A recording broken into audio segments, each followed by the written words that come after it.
Halo teman-teman, kembali lagi bersama gue Haris Panggabean di STM Suara Tengah Malam.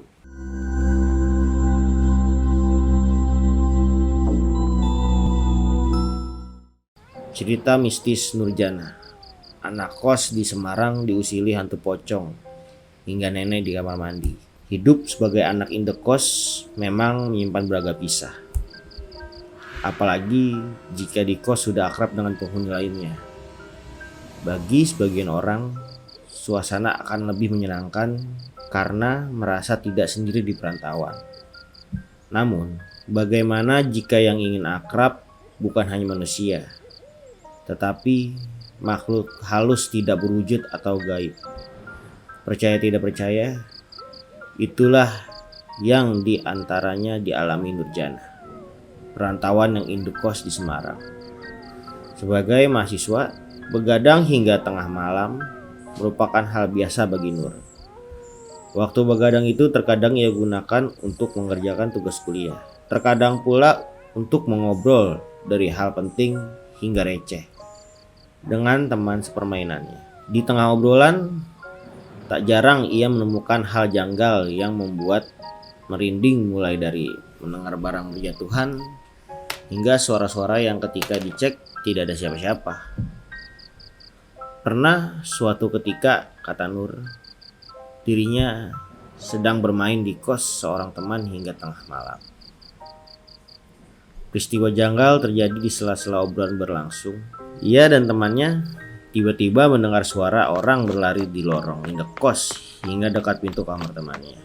Beberapa detik kemudian, kunci kamar temannya itu jatuh, dan saat dipastikan di depan pintu hanya ada kunci yang sudah berada di lantai.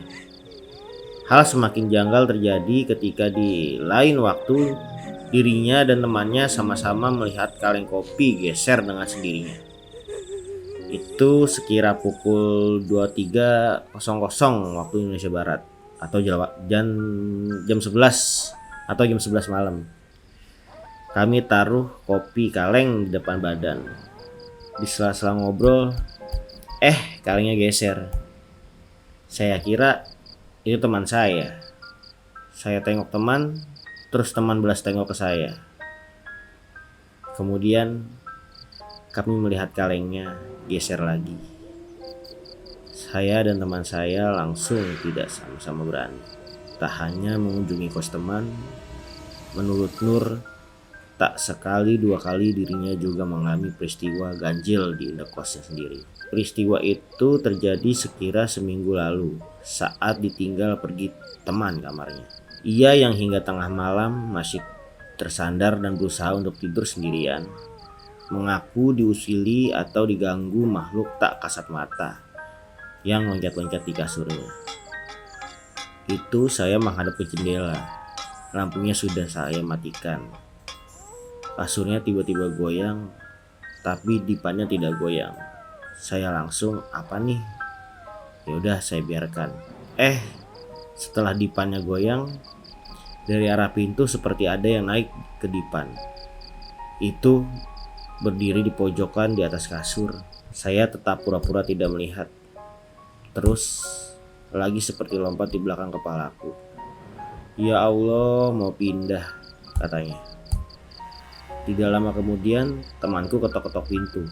Alhamdulillah, saya langsung menyalakan lampu. Ya sudah, tidak ada apa-apa. Saya buka pintunya. Ucapnya.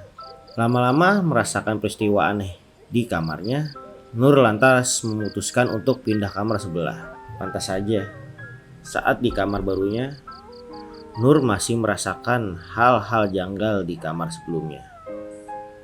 Kemarin, sekira pukul 12 malam, saya merasakan kamar sebelah berisik.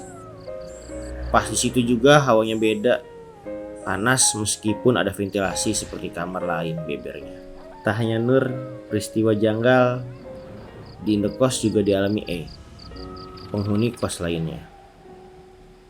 Menurut dia dan kawan-kawannya, kamar mandi indekosnya seringkali memunculkan hawa-hawa tak enak. Konon ada satu kamar mandi yang dihuni nenek-nenek, sehingga ia dan kawan-kawannya tak berani mandi di kamar mandi tersebut. Saking horornya, Ia dan kawan-kawannya membiarkan kamar mandi itu tetap tertutup. Pernah sekali saya bersihkan dan saya mandi di situ. Saya benar-benar ketakutan dan merasa diawasi. Setelah itu, sudah tidak pernah mandi di situ lagi, katanya ketakutan.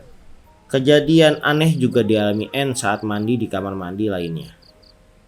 Tak seperti biasa dilakukan temannya saat memastikan orang yang berada di dalam kamar mandi. Tak seperti biasa dilakukan temannya saat memastikan orang yang berada di dalam kamar mandi. Ada yang mengetuk pintu dan memanggil nama N dengan nada rendah hingga membuatnya merinding. Itu terjadi Kamis malam. Saya mandi di kamar mandi, awalnya tidak ada siapa-siapa. Kemudian ada yang ketuk pintu sambil manggil nama saya. Biasanya teman kalau manggil biasa, itu nadanya rendah. Paparnya menurut E. Saking biasanya, E mengaku membiarkannya sebagai angin lalu. Waktu masih di kamar lama itu, hampir tiap malam ada suara ketukan di tembok. Ya sudah, karena sering jadi biasa imbuhnya. Oke, tonton terus STM dan jangan sampai terlewatkan cerita-cerita kami yang lainnya. See you.